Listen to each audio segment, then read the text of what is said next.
Hey there, folks. This is Burke, and I just got back from Toronto. Actually, I don't know, maybe 30 minutes ago or so. I just walked in the door. Yeah. And I wanted to make a recording of the demos that I did for the Tech Summit in Toronto because I did a lot of deploying Node apps to Azure, like all the different ways that you can do it. Essentially, everything that I know about deploying Node apps to Azure. I also got this crazy awesome t shirt, which probably makes you jealous. I'm sorry. This is the Microsoft open source Ninja Sloth. If you see us at one of these shows, you can get one of these too.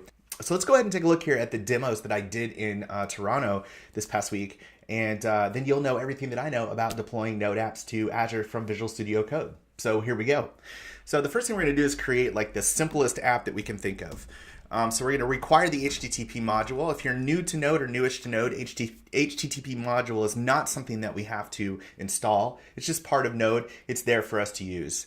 The next thing that we're going to do is we're going to set a port for our HTTP server. We're building a simple HTTP server here. And we're going to use the environment variable for port or port 3000. So if the environment variable exists, then we'll use that. If not, 3000. The reason why we do that is because when we put this thing in Azure, Azure is going to assign it a port. And so we want to use that port when we put it up there, not port 3000. All right, so after we do that, the next thing we want to do is create the server. And you'll notice that we're passing in a handler here for our server. This function doesn't exist, so let's go ahead and create that. And this is just the handler or the callback that's going to fire whenever an HTTP request comes in. That's it. And that receives a request and a response object. We're going to log something out to the console for debugging, and then we're just going to send back hello world. So this is your simple, boring, unimpressive hello world application. And then the last thing we need to do is just actually tell the server to start listening. So let's do that. There we go. And here's where our port comes into place. We're going to say server listen, give it the port. If we have an error, we'll log that. If not, then we're just going to say that we're logging on port 3000. We'll be good to go, or whatever port we're running on. All right, so let's go ahead and run this. To run this, we have a couple different options inside of Visual Studio Code. I'm going to open up the integrated terminal with control backtick. There we go. And let's go ahead and clear out all this junk here. And we can just say node index.js. This is the simplest way to run this thing. Let's come over here and refresh, and here's our super impressive application. It says hello world. Okay, cool. And then you can see down here all of the logging that we were doing just here. Server received a request. We now see down here. And put some emoji in to make this a little bit more fun. I don't know. Let's put some fire emoji in. Fire. Perfect. There we go. All right, so the other way that we can run this is using the Visual Studio Code Node Debugger. This is something that's built into Visual Studio Code. It actually doesn't require any sort of configuration on your part to make this work. So let's look at that. Go ahead and stop this thing running here. Let's open the debug tab here, and we'll just hit the play button and select Node.js, and it will automatically fire up and run the index file. And if we look at the output here, so let's look at our output. Server listening on port 3000. If we were to expand this a little bit, let's close this. There we go. So let's go back over and run this. You can see this runs, and our output is logged down here to the console, to the debug console. And since we're using the Visual Studio Code debugger, we can put breakpoints in. So, if we wanted to break here, we could do that, refresh, and then we break right there. Step into, step over, step out, all that good stuff. All right, so we have the world's most unimpressive application ever, and obviously we want to put that up in the cloud so everyone can see it. So we're going to deploy this to Azure. To do that, we're going to use the Azure App Service Tools extension. You can find that in the Visual Studio Code Extensions Marketplace, and ooh, I've got an update to Visual Studio Code. I'm going to do that right after this video. So if we look at App Service, see Azure App, let's search for Azure App Service. There it is right there. And these are the Azure App Service Tools. There we go. And you'll just want to go ahead and install this. Now, once you have that installed, you'll get a new section here that says Azure App Service that has all of your Azure subscriptions underneath it. I've got several, but you can actually do Command-Shift-P and filter your subscriptions. So you can see these are all the ones I have, but I'm telling the extension to only show the one for my name here. It's my personal subscription. These are the sites that are currently in my subscription, so I want to create a new one. So let's do that. Just hit the plus button here, and we'll select my subscription. Enter a globally unique name, like it needs to be unique across all of Azure because they all use the same subdomain. So we'll just use simple node app with fire. That's probably unique. Yeah, perfect. Nobody's using that one. And then it wants to create a resource group. It wants to either use one that we have or wants to create a new one. What's a resource group? A resource group is just a logical grouping of resources in Azure. So you might have a site that has a website, the website itself. Maybe there's a database in Azure like Cosmos DB or SQL or Postgres or something like that. You might have a CDN and maybe a blob storage. And all of those things are running the same application. Then you just put those in the same resource group so that you can manage them and sort of logically group them together. So it's asking us the same thing here. Let's create a new resource group. We'll just call it our simple node resource group. There we go. And then it wants to know what data center we want to put it in. I'm going to choose, I was in Canada, so I had Canada Central. Thank you for having me, Canada. You were lovely. Let's choose, let's see here, East US.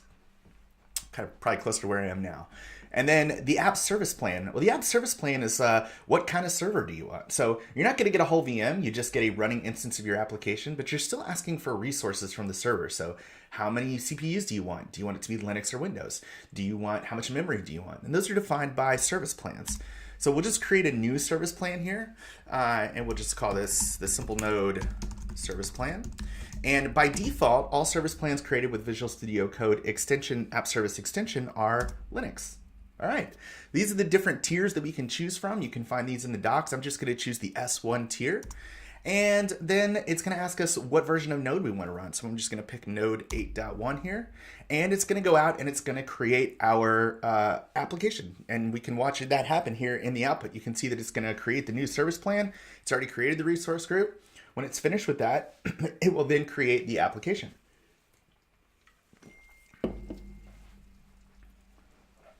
Okay, so our application's been created, and we can go ahead and fire this up. It'll take a minute the first time it loads, but we haven't actually deployed anything, so all we're gonna see is a placeholder page here anyway. So let's deploy our application to this site. If we expand my subscription again, we'll now see this site in my list here. So it's right here, Simple Node App with Fire. And if we wanna deploy our Simple Node App here, we can just right click and say, deploy to web app. It's gonna say, you sure you wanna deploy? Yes. And what this does is it actually takes everything that's on your machine locally, zips it up into a folder, takes that folder, FTPs it up to Azure. Azure's gonna unzip it and then place it out there in your app service instance for your site. This works just fine. You can totally do this. FTP is a little slow, and also if you have any node modules, it's gonna zip all those up too, which is gonna make for kind of a big deployment package. But this is really the simplest way to deploy your application to Azure here. Now, one thing that we want to do here that I forgot to do, so let's back up and take care of this, is Azure isn't going to know how to run this application because there's no start file here. So what we need to do is create a package.json file. So let me open up our, let's go back to the terminal, and let's create a new, we'll say npm init, create a new package.json. I'm just going to take all the defaults here. There we go. So now we have a package.json file. Let's open that up. And the one thing that we need to add here is we need to add a start, okay? So we need to add a start script for npm. We're just gonna say node index.js, which is the exact same thing that we did before. And then what we'll do to test this out is open up the terminal, and now we could just say npm start, and that should start our project. And it does. Okay, perfect. So now what Azure will do is look at this package.json file, and it will see that there's a start command, and it'll just run npm start automatically for us to start the site running. So now that we've done that, let's go ahead and deploy that. Let me collapse this and deploy. Yes, all right. And we won't watch this whole deployment complete, so I'll jump forward just a few seconds here.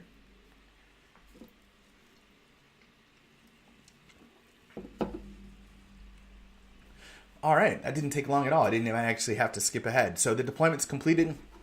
Now, how do we see our site? Well, let's right click it and say browse website. And this will browse the live version of our website on Azure, and you can see that zoom didn't work. I'll do a different zoom for you. You can see that we now have our hello world site is here. I'll just up the text size, perfect. So that's one way to deploy. Let's look at a different way. Another way is to use a local Git instance. So there's a couple different ways that you can deploy to Azure with Git. You can put your source control in Azure's Git instance, or you can put it in GitHub. We're going to do both.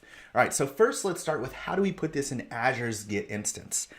Well, we need to run a couple scripts to do that from the terminal. And the extension here has a way of automating those scripts for you and generating them for you. So what we're going to do is do Command Shift or Control Shift P. We're going to say here, actually, that's not what we're going to do. We're going to right click. There we go. We're going to say, ooh, we can't hardly see that. Let me see if we can make this a little bit bigger here.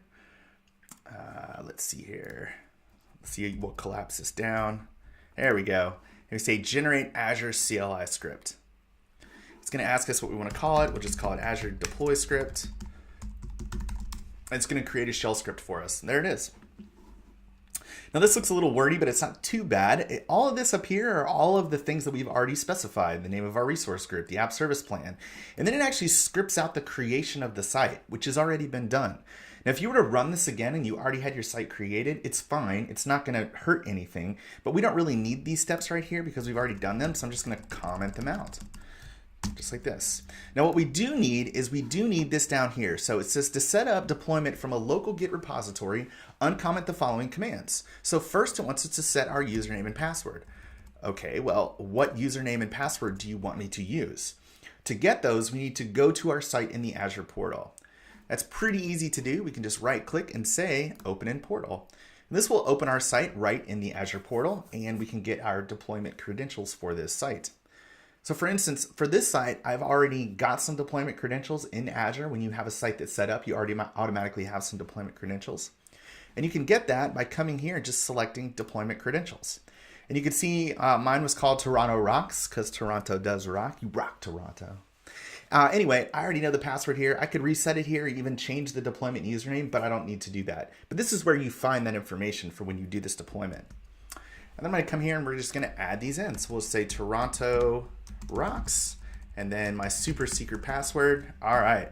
And then we need to uncomment out this line, which is where it's going to set our deployment user. All right. So it's just going to tell Azure, hey, we're going to set a deployment user for this site. It's going to be this username and this password. And then we need to tell Azure that we want to set our deployment source to local Git. Again, this is something you would run from the terminal, just automated here.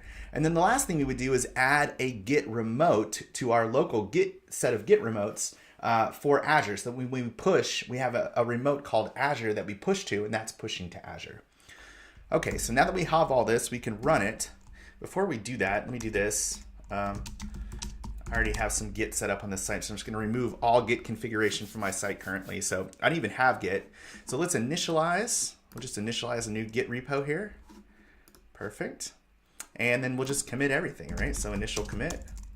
You got to have an emoji on that initial commit. You got to have one. Let's put the fire because I love the fire. All right. Cool. So let's go ahead and run our script here. So we just say sh, and then the name of our script was... let's see here. What do we call it?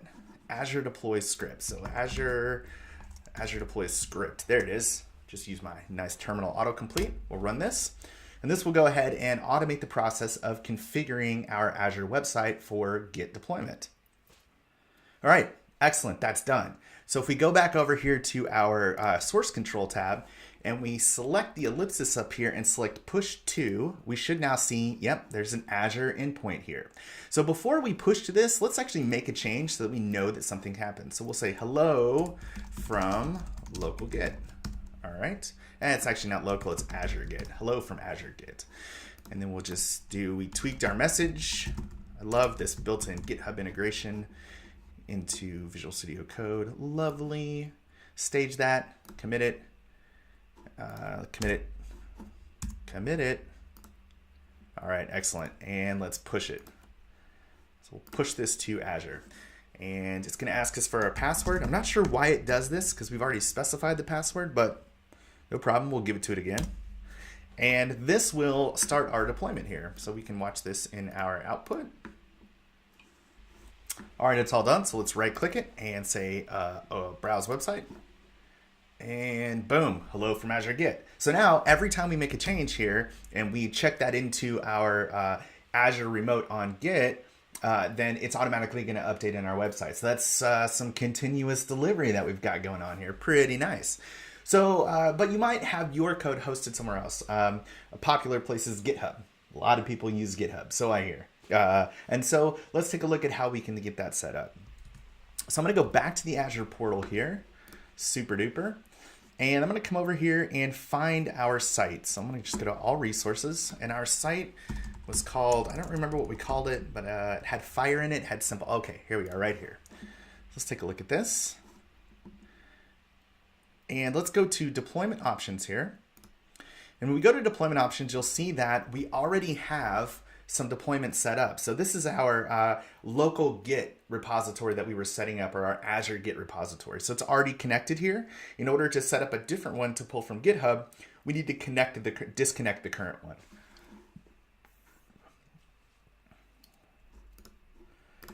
All right, so let's disconnect. It'll ask us if we're sure. We'll say, yep, we got it. We're gonna put this in GitHub. So while this is happening, let's go over and configure GitHub. So let's go to, I'm gonna go to my GitHub here.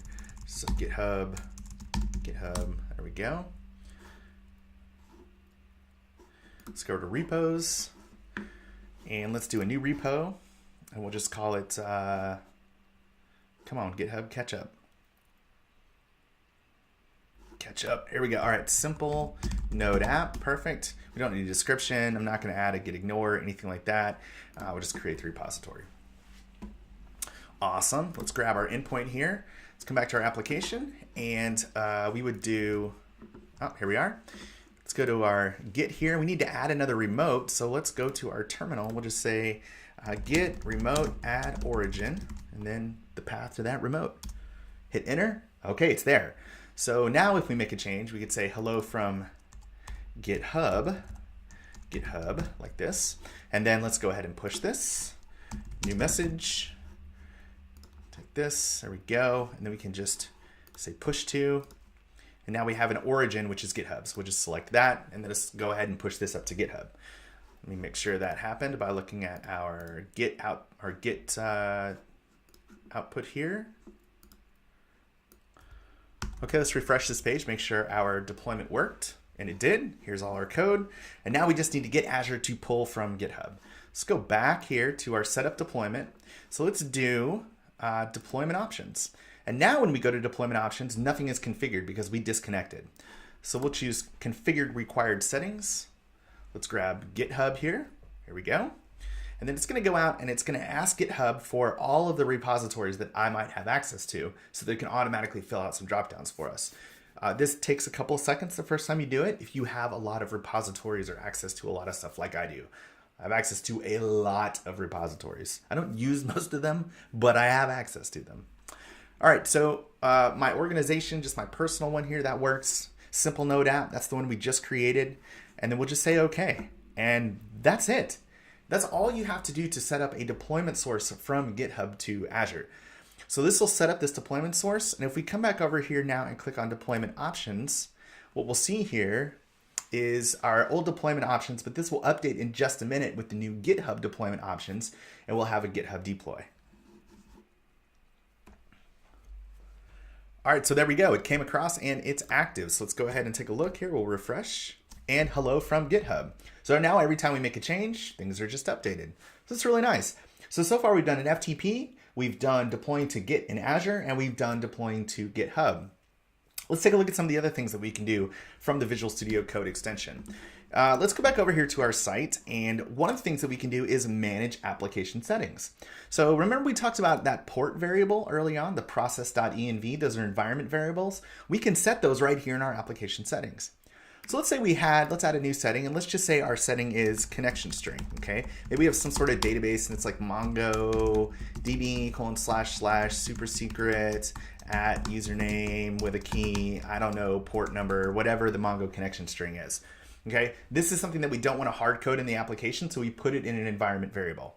And then we just hit enter here, and this will actually create the environment variable in production. So it's actually on the live site, and we can change and set environment variables right from the extension here. Let's go ahead and check that out. If we come over here and we say process.env connection string, don't ever log out your connection string to the users, but let's just say, for the sake of this demo, that's a good idea. We'll save this, and then let's go ahead and commit this.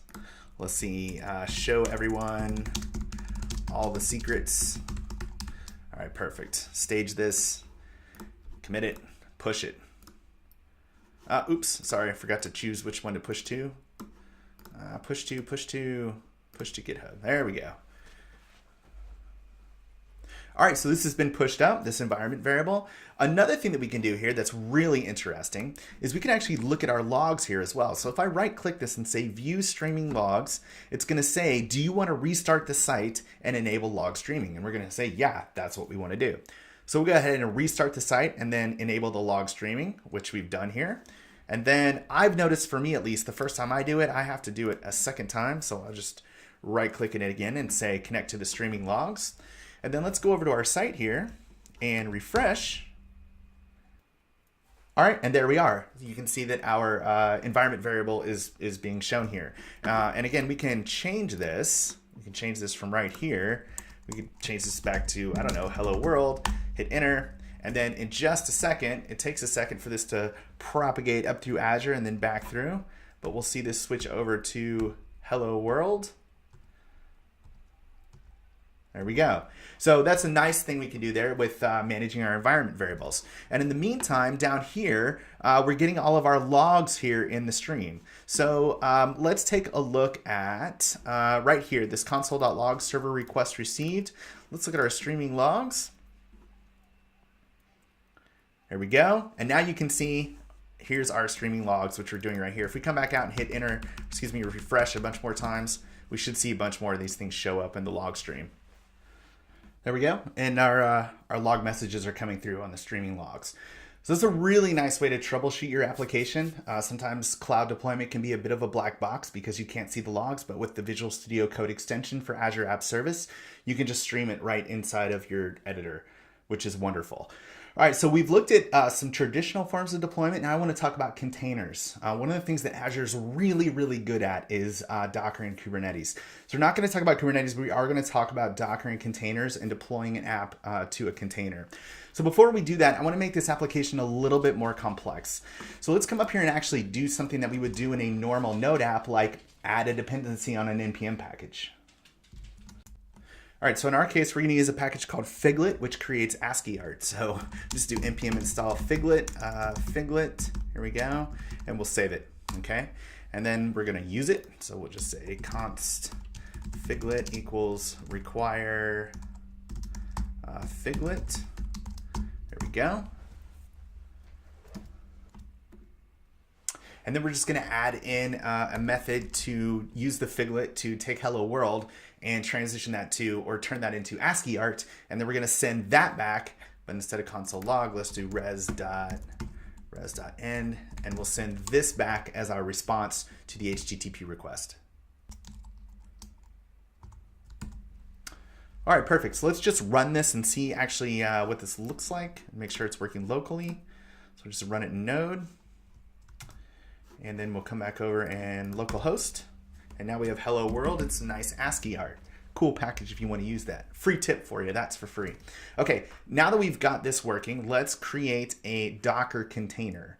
Now, if you don't know anything about Docker, just know that it's a way to package up your web app and all of the dependencies that it might have, like Node, like its NPM modules, like any other native things that you might be, native modules that you might be using, into a container that you can then stick up in the cloud, and it just runs. And the magical thing about this is you can kind of just move this container wherever you want, and it just works. A lot of times we deploy our code to servers and it doesn't work because the server doesn't exactly mirror our environment. And what containers allow us to do is to really isolate our applications and the environment that they run in and deploy that whole thing to the web server.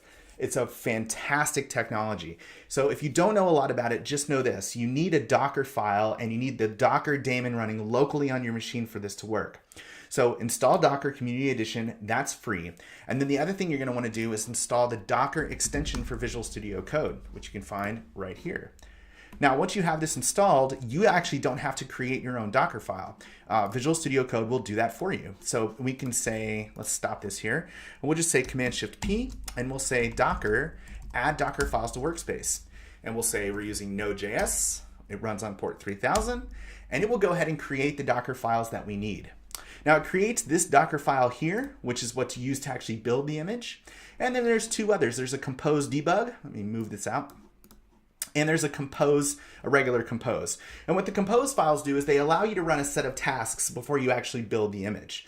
So in our case here, we're setting the image name, we're setting an environment variable, and a port. So we're not doing a lot. And then the image itself, we're copying in our package.json file. We're going to run an npm install, which is going to install all of our dependencies inside the image. And then we're going to copy in all of the files from our project into this container. So that's just index.js. That's the only file we have. And then we're going to expose the port that we want to be able to access externally. And then we're just going to run npm start. All right, so knowing nothing else about Docker, what we can do here is say Command-Shift-P, and then we'll say Docker, and we'll just say compose up. And it wants to know which file do you want to use? Do you want to use the production file or do you want to use the debug file? And for the sake of showing you how the debugger works with Docker and VS Code, I'm going to select the debug file. Great. Okay, so it's run our container, and our container is actually now running. And if we go over to localhost 3000 and refresh, we're still getting the same thing, but this is actually our Docker container running. And we could reach into this container and debug if we say add configuration here, and then we'll just say Docker, and it'll give us a Docker launch configuration. And actually, let's pick it. There we go. Docker attached to node. And then we can just hit let's save this. Oops, sorry, save. There we go. And then we'll just hit the green arrow, and our debugger is now attached inside of our Docker container. So we come back over here. Let's put a breakpoint in our index file. And there we go. Our breakpoint is hit inside of our Docker container. So we're now actually debugging our Docker container right here inside of VS Code, which is really neat. So now that we've got this created, how do we deploy this to Azure? Well, we've got the Docker extension installed, so we can do that by coming over here to our Docker extension. Let's expand this. So I have a list of containers here. This container actually already exists. It's right here. When we did the compose, it got added to this list here.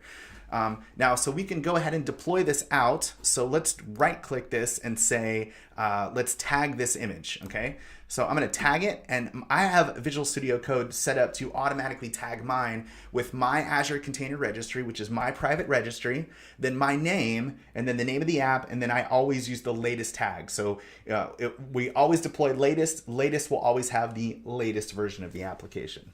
All right, so let's go ahead and tag this. And now after this is tagged, what we want to do is deploy this up to Azure.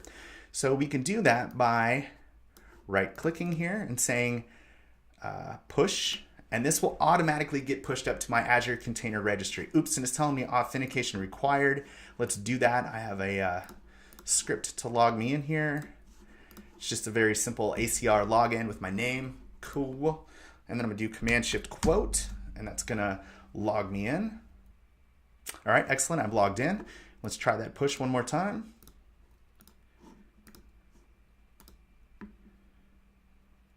Oh, excellent. Okay, so this is getting pushed up. So let's go out and see where this is going. I'm gonna go to my dashboard here, and I've already created a registry resource here, an Azure Container Registry. So this would be something that you would just create new resource, create a new container registry, and mine's called hollandcr.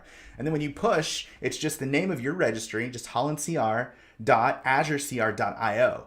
And it's always that same URL and then the name of your image, and that is how it knows to push it to the Azure Container Registry and not up to Docker Hub. So if we come over and look at our repositories here, we should now see that we have a simple node repository right here. So this is the one that we just pushed, my name / simple node. Now, how do we get it from our container registry into a website? Well, to do that, we need to create a new site here. So I'm going to create a new resource, and we're going to do web app, and we want web app for containers right here. That's what we want. We'll say create, and then we'll just say simple node app with Docker. Hopefully that's not taken. And we'll use our existing resource group that we created earlier, which we called, I don't remember what we called it. So we'll just use this very generic one here. Docker, please, can I have this? Surely that's available. And then it's going to ask us again for a service plan. We're just setting up a new site here. So these are all the things that we chose the first time around just for our new site. So we can go ahead and reuse that same service plan that we had before. All right, so we'll select the simple node service plan.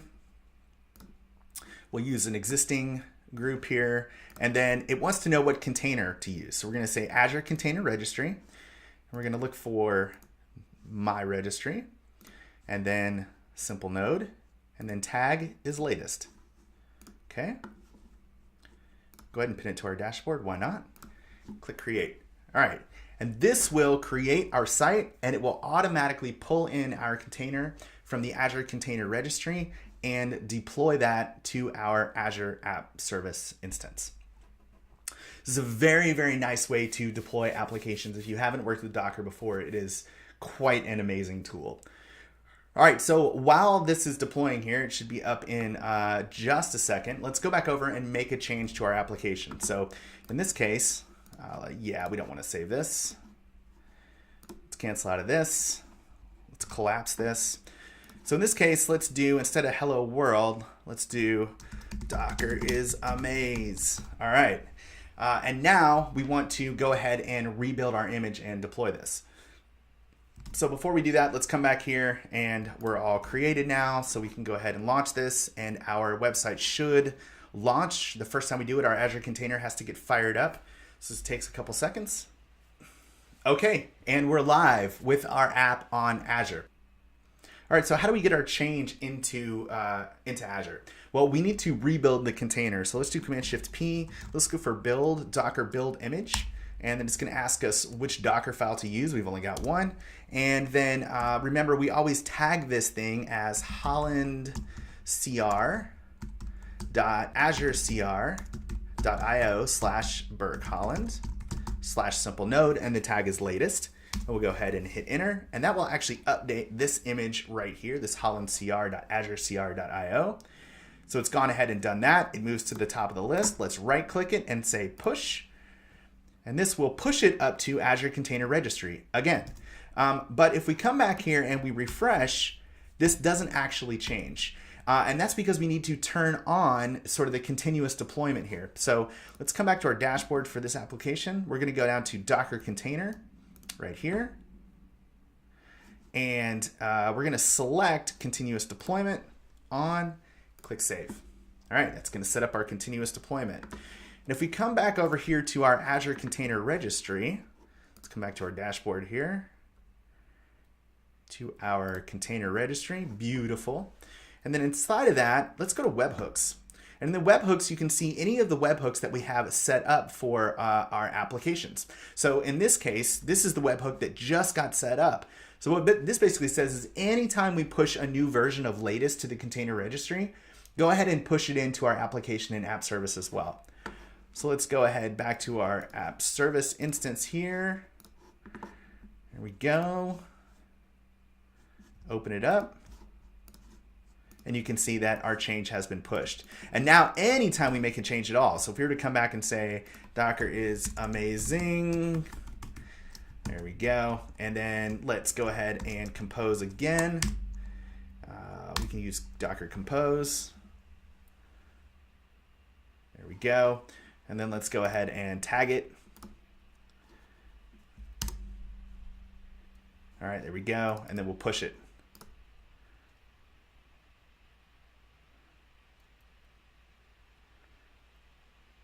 All right, there we go. So it's been deployed. Let's refresh. The webhook will fire here in a second. We'll get a new container. And actually, we can see that if we come over here and click on it, we can see that here's the webhook, and here's what time, the timestamp that it fired. We come back over and refresh. Whoops, there we go. There we go. And now we have Docker is amazing. So that's how we can use Docker to set up continuous deployment to Azure. Now, the last thing that I want to look at is a much, much more complex scenario. So everything we've looked at so far is really very simple, right? Just a simple node app, one file, one dependency, not very realistic. So let's look at a much more complex application. This is an application that we have called the Hero Tracker. And this application is quite complex. It has a lot of different moving pieces. Specifically, it has an Express server that is the API for this application. So this Express server runs and pulls data from a Cosmos DB server in Azure. And then the front end is built in React, and the front end consumes that data and displays it to the user in a user interface. Now, what's interesting about this is that the front end actually runs in debug or in development mode. It runs on Webpack. So Webpack is what serves up the front end, and Node is what serves up the back end. So to run this application, what we have to do is we have to pull up our terminal. We just say npm start. And then I'll go ahead and start it. Yep, run it on a different port is fine. Actually, let's not run it on a different port. So let me go back and kill this. Let's try this again. Let's go ahead and stop our Docker container running over here because it's occupying port 3000. All right, let's do that again. npm start. And then let's start the server portion. So we can do that just by clicking this launch program, which launches the node portion of the application, which is the Express server. Come back, refresh, and here's our application. And again, this is a very simple CRUD application, but sort of complex in its makeup and its structure. So if we click on one of these, we have the tick, and we can change this, add some more O's here. I don't know why the tick says spoon. Maybe somebody out there knows that. Click save, and then it says saved and persisted to the database.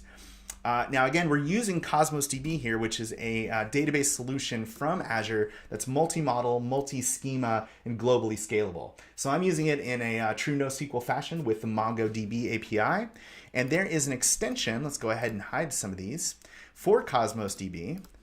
And once you have that extension, you can interact with any of your database instances that are in Azure. So in my case, I have a Cosmos DB instance in Azure that's called React Cosmos DB, or React Cosmos DB. And then inside of that, there's a database called admin, and then there's a collection called heroes, which I misspelled. But if I click on that, I can see all the objects that are inside of my database. Another interesting thing that I can do here is I can do a new Mongo scrapbook, and I can start executing commands. So let me make sure that I'm connected here. There we go. And then I say db dot, and I get IntelliSense for my Cosmos DB database, heroes, and then all of the different things that I can do against this collection. So I'll say find, then we'll go ahead and say Command Shift quote and execute that, and then we actually get back our query result from the server. Another interesting thing is that you actually do not have to be using Cosmos DB for this to work. Any MongoDB server can be used from this. So I have a local connection here, which is just a straight MongoDB. So any database that's exposed with MongoDB : you can connect here from this extension. Really nice way to work with MongoDB and Cosmos DB databases inside of Visual Studio Code. So this application has to go through a couple of different steps before it can be deployed. What really needs to happen here is that we need to run the build step for React. So let's do npm run build. When we do npm run build, it's going to create this optimized production build. So it's going to minify the code. It's going to concatenate the code. It's going to do all of the things that we need to deploy JavaScript. So let's collapse this. And if we go back to our application here, it puts this in the server folder. So the server folder is in the end what we want to deploy. The rest of this is just source code. We don't actually want it.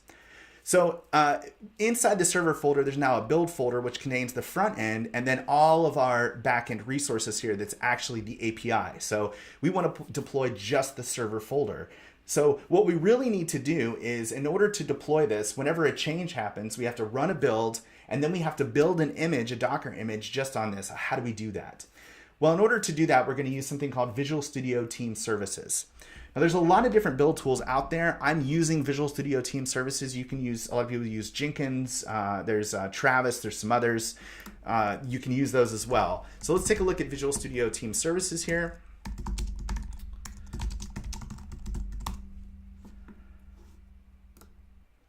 All right, so this is Visual Studio Team Services, and I should point out that this is free. I think it's unlimited projects, and you can have up to 5 users. So this is a free tool to use. And then I'm going to select React Cosmos DB, which is where I've got this particular project. And then what I want to do is come to my Build and Release tab here, where we have a build definition for this project, which is right here. So let's click on this and say edit over here to the side, and let's take a look at the build definition for this project. The first thing that we're going to do is pull from GitHub. So these are all different tasks that I can add inside of Visual Studio Team Services. So the first thing we're going to do is just pull from GitHub. The second thing we're going to do is run an npm install. So this is actually happening on Microsoft Server. We're going to pull our code and run an npm install. Then we're going to run the build step. So we're going to do an npm run build. That's going to build the front end portion of the application. And then we're going to build an image. We're going to build a Docker image based on the Docker file that's in that folder. And then we're going to push that image over to Azure Container Registry. So let's take a look at this application in the portal and then see what it looks like to push a change all the way through. So let's come here. Let's go to our dashboard. This is called Hero Tracker. Go ahead and open this up here.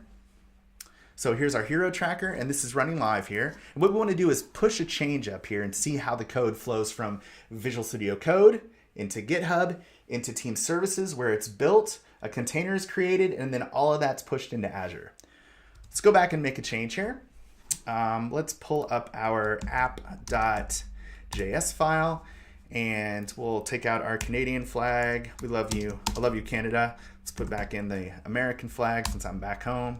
Perfect. So this right here should change to an American flag when the change goes through.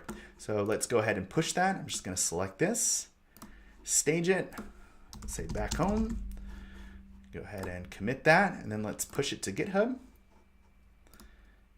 Right there. All right, so now our code is going up to GitHub. Now let's come over to Visual Studio Team Services and see if we can watch this thing all the way through. So here's all the builds that are queued, and you can see that a new one is already started. It was that fast. So it picked up that there was a change in GitHub, and it's now running my build.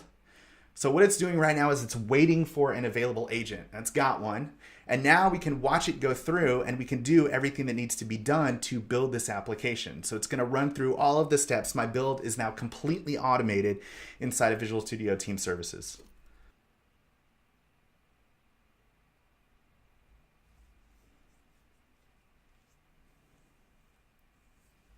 And we're done. Our build's done. So let's go back over to our application here. Which tab was it? I got too many tabs open. Let's close them. Close them out. Tab bankruptcy. Close this one. Close this one. Here, this is our production app here. And let's refresh. And in just a second here. And there we go. Our change has been propagated all the way through to Azure via Visual Studio Team Services running that build for us. So that's it. Let's wrap up what we did. We did an FTP, we did Azure Git, we did GitHub, we did Docker, Azure Container Registry, and we even did Visual Studio Team Services. And I'm not even a DevOps person. So if I can do it, you can definitely do it. So now you know everything that I know about deploying Node apps from Visual Studio Code. Thanks so much for joining me.